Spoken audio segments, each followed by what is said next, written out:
देखो, ये आज का टॉपिक है बैंक समाधान विवरण का परियोजना कार्य। जो अभ्यास में दो परियोजना कार्य दिए हुए हैं, हम कठिनाई के स्तर को देखते हुए क्वेश्चन नंबर 2 को उदाहरण स्वरूप यहाँ पर लिया है। देखते हैं क्या प्रश्न है। प्रश्न आपके सामने है, आप देख पा रहे होंगे। क्वेश्चन नंबर दूसरे को हम लिए हैं बिकॉज प्रश्न नंबर 2 जो है प्रश्न नंबर 1 से थोड़ा कठिन है। तो ये देखेंगे, चिनार लिमिटेड के रोकड़ियां हैं। आप ऐसा आप मानेंगे परियोजना में कि आप चिनार लिमिटेड के कैशियर हैं।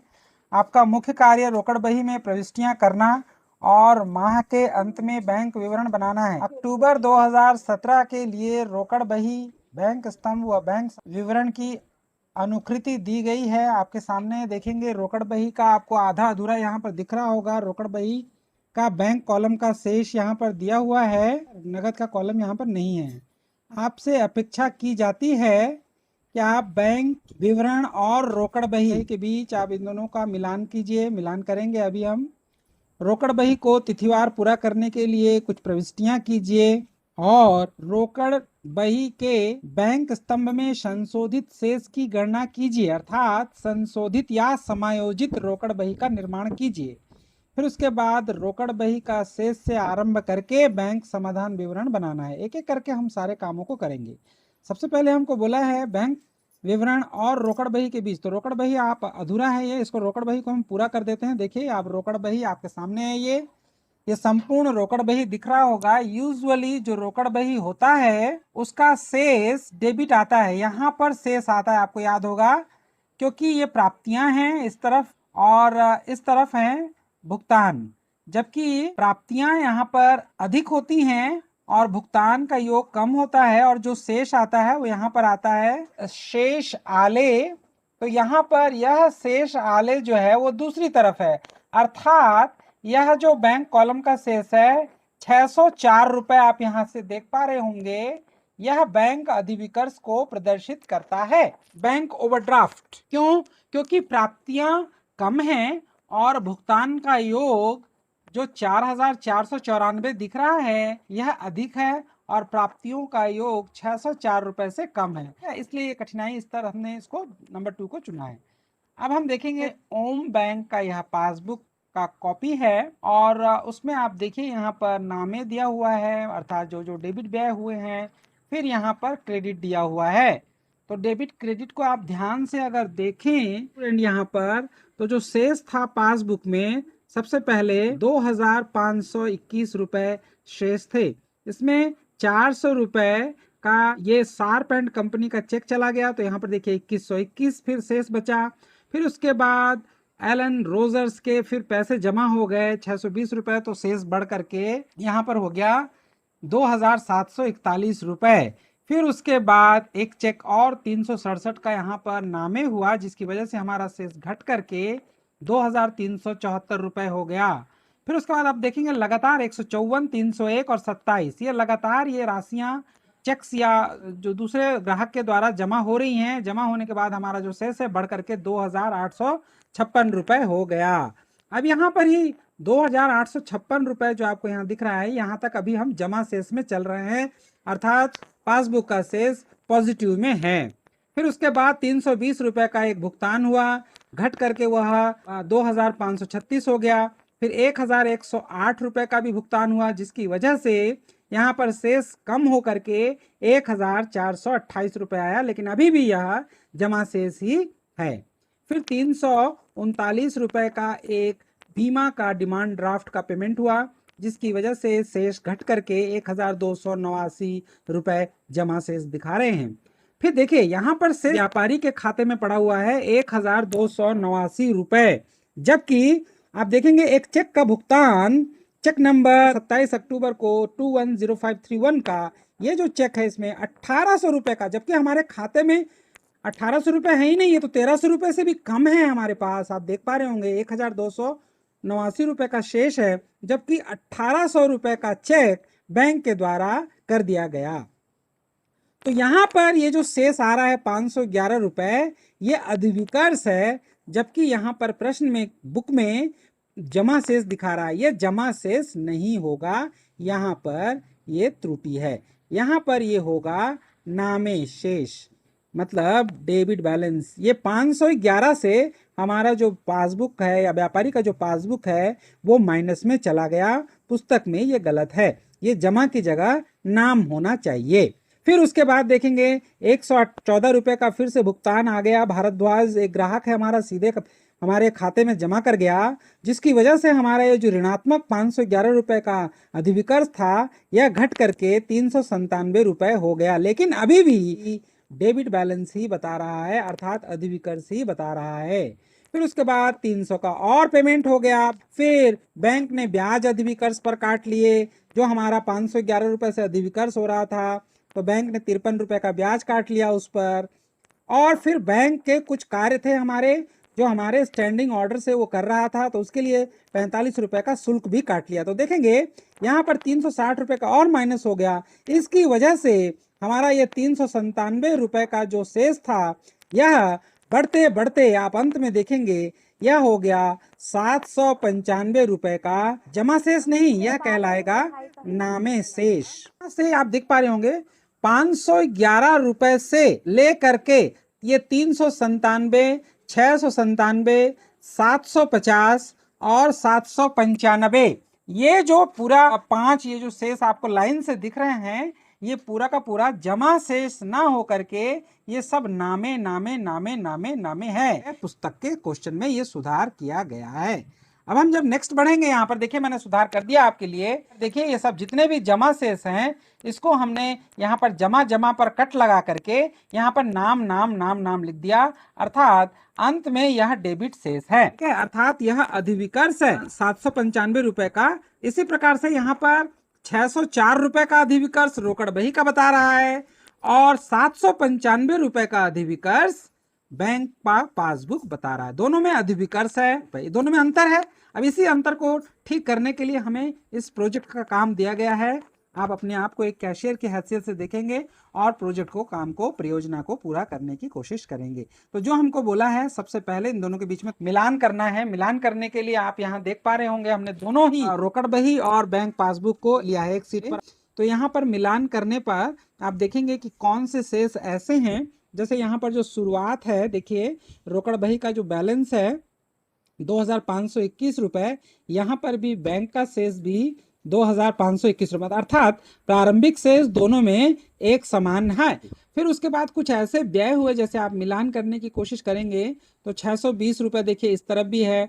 देखिए जो रोकड़ बही का बैंक कॉलम का जो डेबिट शेष होगा, ये डेबिट शेष है, यहाँ पर जो डेबिट शेष है यह इसके पासबुक के जमा शेष के बराबर होगा। इन दोनों के बीच में हमें रोकड़ बही का डेबिट और पासबुक का क्रेडिट से हमें मिलान करना है। तो तुलना करने पर हम पाते हैं, देखेंगे स्टूडेंट कि ये हार्वर्ड लिमिटेड के, और यहाँ पर हम देखेंगे दूसरे नंबर पर बैरेट एंड ब्राइसन का, और यहाँ पर फिर कोहेन एंड कंपनी का 58 रुपीज़, और फिर उसके बाद 209 रुपए। इस तरफ देखेंगे जमा शेष में हम तुलना कर रहे हैं तो कुछ अतिरिक्त यहाँ भी आए हुए हैं, जैसे कुछ चेक्स हैं जो सीधे ग्राहकों के द्वारा हमारे खाते में जमा कर दी गई हैं। वह है 154 रुपए का जो चेक है, और 114 रुपए का एक भारद्वाज करके हमारे ग्राहक हैं जो सीधे खाते में जमा कर गए। तो 114 रुपए ये रोकड़ बही में कहीं पर डेबिट में दिखाई नहीं दे रहे हैं। तो इधर के भी 4 मदे हैं और इधर के 2 मदे हैं, कुल 6 मदे ऐसे हैं जो यहाँ पर डेबिट और पासबुक के क्रेडिट के साथ मिलान करने पर हम देख पा रहे हैं कि नहीं हो रहा है। अगर हम इस बीच में आए, जैसे हम रोकड़ बही का बैंक कॉलम का क्रेडिट शेष, मतलब इस वाले जो मैंने अभी हाईलाइट किया बैंक कॉलम का, और इस पासबुक के नाम शेष के साथ, यहाँ इन दोनों के साथ अगर हम कंपेयर करें तो मिलान करने पर हम पाते हैं कि यहाँ पर खारे गराज के जो चेक थे जिसको निर्गमित किया गया था चेक, यह खारे गराज बैंक में प्रस्तुत हुआ ही नहीं, ये 32 रुपए है। ये अंतर के कारण बन रहा है। और नीचे जो दिखा हुआ है जे चौधरी, यहाँ पर आप देख पा रहे होंगे जे चौधरी का 28 रुपए, इनको भी चेक निर्गमित हुए थे, लेकिन ये दोनों चेक 28 रुपए और 32 रुपए के चेक मतलब प्रस्तुत किया ही नहीं। तो कुछ ऐसे चेक्स थे जिनको हमने जमा किए थे लेकिन संग्रहित नहीं हुए, और कुछ ऐसे निर्गमित चेक थे जो प्रस्तुत नहीं हुए। तो हम कहते हैं इनको समय अवधि वाले त्रुटियां, समय अवधि वाली त्रुटियां होती हैं, उन्हीं को लेकर के हमें बैंक समाधान विवरण बनाना होता है। तो तो अब आपके सामने ये तुलना कर दिया गया है। देखिए सारे मदों को टिक कर दिया गया है। यहाँ पर आप दो अतिरिक्त मदे भी देखेंगे जो बैंक पासबुक में है। बैंक ब्याज के यहाँ 53 रुपए, अधिविकर्ष पर देखेंगे आप, अधिविकर्ष का शेष 511 रुपए से चला आ रहा है, ये पूरा अधिविकर्ष ही है। तो 797 रुपए तक का अधिविकर्ष है, इस पर बैंक ने ब्याज ले लिया, 53 रुपए कट कर दिए, जो कि रोकड़ बही में कहीं पर भी देखिए यहाँ कट नहीं है। और अतिरिक्त यहाँ पर ये तो 6 वो हैं और टोटल 4 ये हैं, तो टोटल 6 धन 4 मदे टोटल ये हम आइडेंटिफाई कर लिए हैं। और इन मदों को जितने भी टिक लगे हुए हैं आप देखेंगे वो हैं, ये सारे मदों को हमको लेकर के समाधान को करना है। और समाधान सबसे पहले क्वेश्चन में यहाँ पर देखेंगे, तो जैसा क्वेश्चन में बोला था कि तुलना करना है, तो तुलना हमने मिलान कर दिया। अब हम इसको ले करके हमें बैंक समाधान विवरण बनाएंगे। देखेंगे हम, ये हमारा दोनों का तुलना हो गया। अब बैंक समाधान विवरण बनाने से पहले हम एक संशोधित रोकड़ बही को यहाँ देखेंगे। संशोधित रोकड़ बही बनाने के लिए भी वह प्रोजेक्ट में बोल रहा है।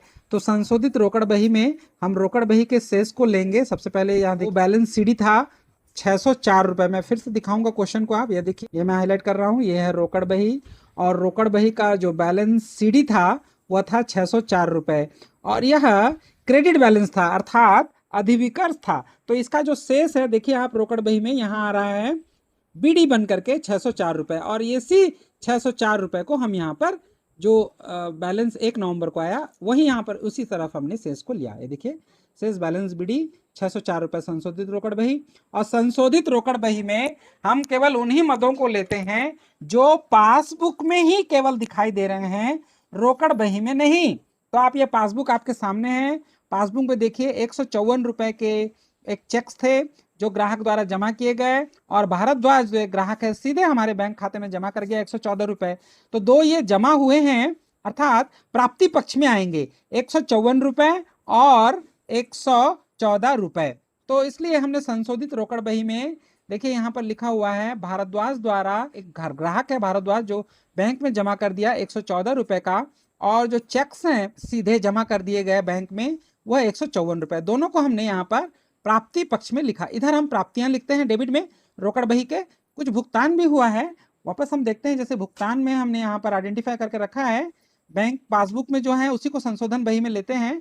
तो बैंक ब्याज जो अधिविकर्ष पर ब्याज लिया है यहाँ पर 53 रुपए और बैंक के शुल्क 45 रुपए, ये दोनों भुगतान हुए हैं। तो रोकड़ बही में हम इसे भुगतान में दिखा देंगे। बैंक के ब्याज लिया गया 53 रुपए और बैंक शुल्क लगाया गया 45 रुपए। तो इस तरह से हम इतने ही मदों को हम पासबुक में, जो मदें से केवल पासबुक में दिख रही हैं, रोकड़ बही में नहीं दिख रही हैं बैंक कॉलम में, उन्हीं मदों को लेकर के संशोधित रोकड़ बही बनाया जाता है। तो यहाँ पर हम देखिए 604 रुपए, 53 रुपए और 45 रुपए, इन तीनों का योग किए तो 702 रुपए। 702 रुपए में यहाँ पर 268 रुपए का टोटल आ रहा है। तो हम जैसे ही माइनस करते हैं तो हमारा नया जो शेष आता है 434 रुपए का, ये नया शेष आ गया। संशोधित रोकड़ बही या समायोजित रोकड़ बही इसे कहेंगे। तो 604 की जगह में 434 रुपए का शेष आ गया। तो अब पहले हम क्या बनाएंगे, 604 रुपए का जो पुराना शेष यहाँ पर लिखा हुआ है रोकड़ बही के अनुसार, इसी के आधार पर हम पहले समाधान विवरण पत्र बनाएंगे, फिर उसके बाद हम संशोधित रोकड़ बही के अनुसार। तो देखिए ये पुराना फॉर्मेट है, आप देखेंगे बैंक समाधान विवरण हम बना रहे हैं और बैंक समाधान विवरण का ये हमने प्लस माइनस वाले ये फॉर्मेट है, इसके अनुसार हम बना रहे हैं। तो सबसे पहले हम देखेंगे रोकड़ बही के अनुसार क्रेडिट शेष को हम ले रहे हैं अर्थात अधिविकर्ष है ये, हम चाहें तो यहाँ पर अधिविकर्ष भी लिख सकते हैं। तो अधिविकर्ष का शेष हम पुराने वाले शेष से ले रहे हैं स्टूडेंट और वो है 604 रुपए। फिर उसके बाद हम देखेंगे अप्रस्तुत चेक। कुछ ऐसे चेक्स हैं जो अप्रस्तुत हुए, तो हम जैसे कि रोकड़ बही में हमने देखा था खार गैरेज का वो चेक 32 रुपए का था जो निर्गमित तो हुए थे किंतु प्रस्तुत नहीं हुए। और दूसरा एक चेक था जय चौधरी, इसका भी एक चेक था जिसको हमने निर्गमित किया था। रोकड़ बही में तो यह क्रेडिट में लिखा गया था किंतु बैंक में यह नाम में आया ही नहीं, मतलब प्रस्तुत हुआ ही नहीं, टोटल 28 रुपए। तो ये दो ऐसे चेक हैं निर्गमित किए गए लेकिन अप्रस्तुत हुए और इसको ही हम कहेंगे समय अवधि से संबंधित त्रुटियां कहेंगे और इनका अलग से सूची बनाने के लिए भी परियोजना में बता रहा है।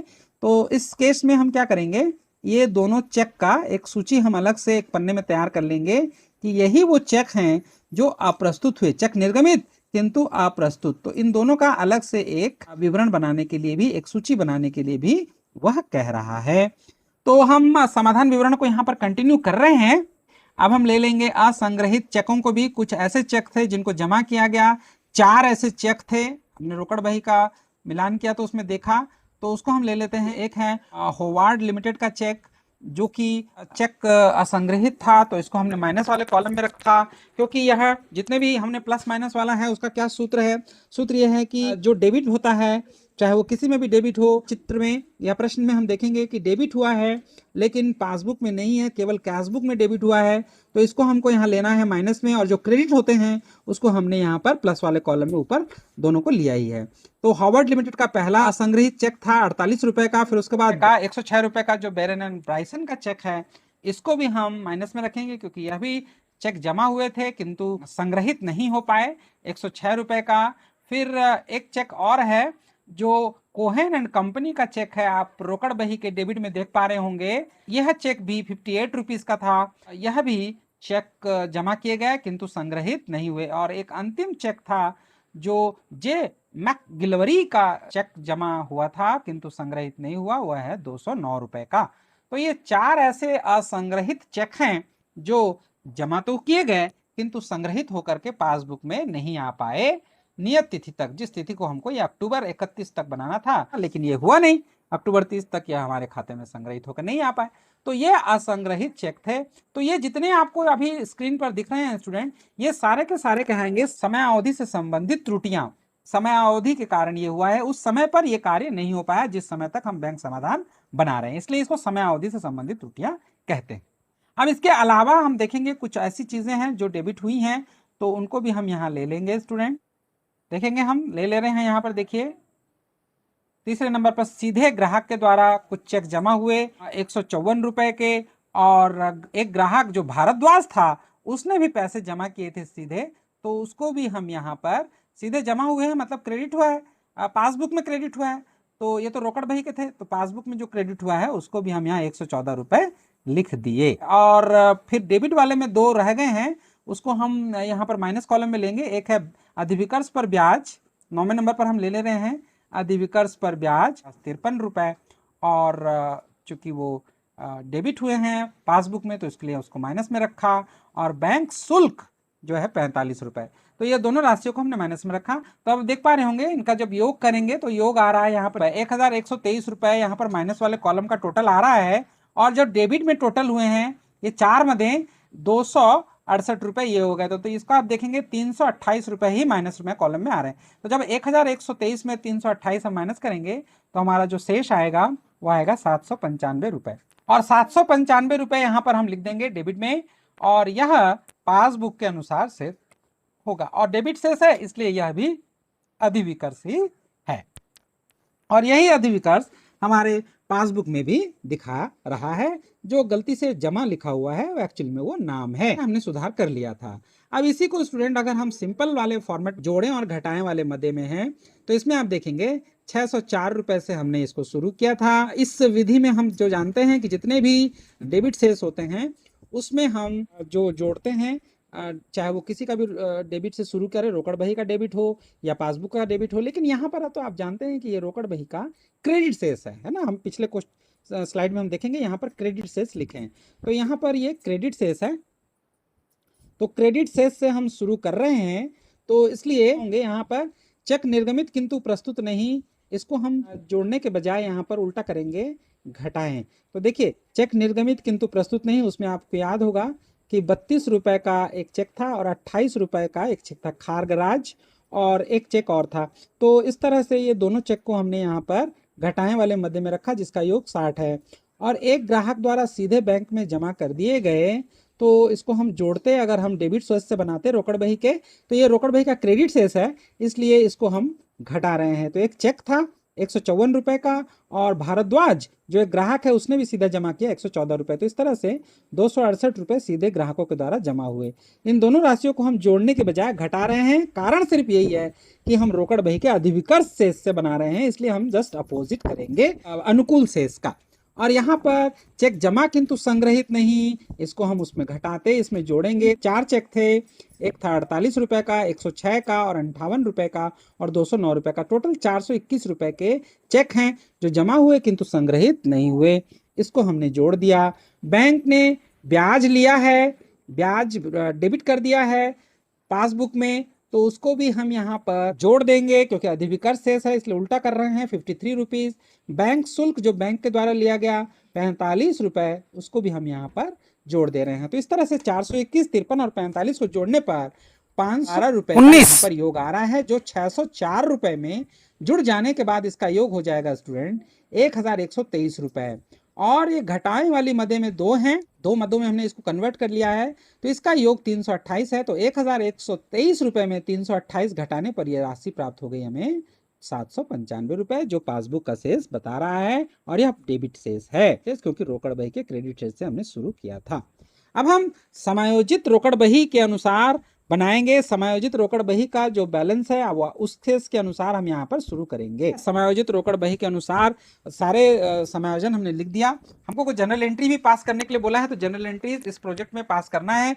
जो जनरल एंट्रीज हमने समायोजित रोकड़ बही में ली है, समायोजित रोकड़ बही के अनुसार हमें बैंक समाधान पुनः बनाना है। हमारे प्रोजेक्ट का अंतिम काम होगा, तो हम 31 अक्टूबर 2017 की स्थिति में हम यहाँ बैंक समाधान विवरण जब बनाएंगे, तो अब हम रोकड़ बही का जो क्रेडिट शेष लेंगे वो समायोजित रोकड़ बही का शेष लेंगे, ना कि जो 604 रुपए दिया हुआ था। यहाँ पर हम 434 रुपए जो हमने समायोजित रोकड़ बही बनाया, यहाँ पर इसको लेंगे 434 रुपए।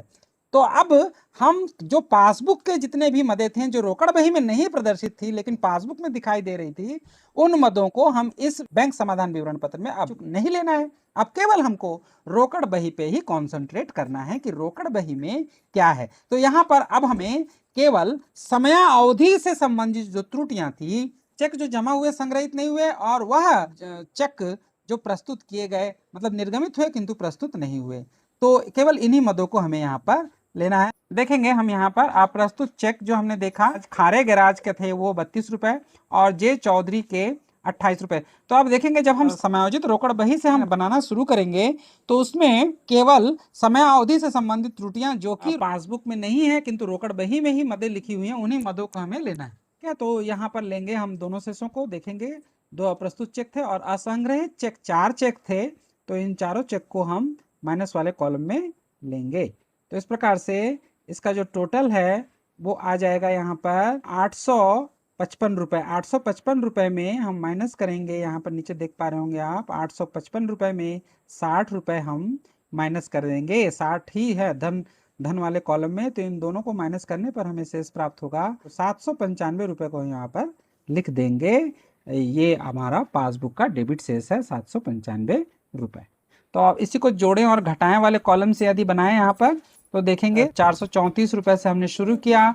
चेक जो जमा किए गए किंतु संग्रहित नहीं हुए 4 चेक हैं, ये जुड़ गए। क्या, 48 रुपए, 106 रुपए, 58 रुपए और 209 रुपए, इनका टोटल हुआ 421 रुपए। 421 रुपए 434 में योग लगाने पर शेष आएगा यहाँ पर 855 रुपए। 855 रुपए में यहाँ पर हम देखेंगे चेक जो निर्गमित किए किंतु प्रस्तुत नहीं हुए 32 रुपए और 28 रुपए के 2 चेक हैं, तो ये यहाँ पर 60 रुपए है। 60 रुपए हम 855 में घटाते ही हमें पासबुक का यहाँ पर से 795 रुपए आ गया। इस तरह से हमारा ये जो प्रोजेक्ट है स्टूडेंट, यह कंप्लीट हुआ। क्वेश्चन नंबर 2 का ये प्रोजेक्ट दिया था और ये सभी काम हमने किया है। हमने दोनों में मिलान कर लिया, तिथिवार, प्रविष्टियां आपको जनरल एंट्रीज यहाँ पर नंबर 2 में जो है उसको करनी है, वो भी हमने यहाँ पर किया।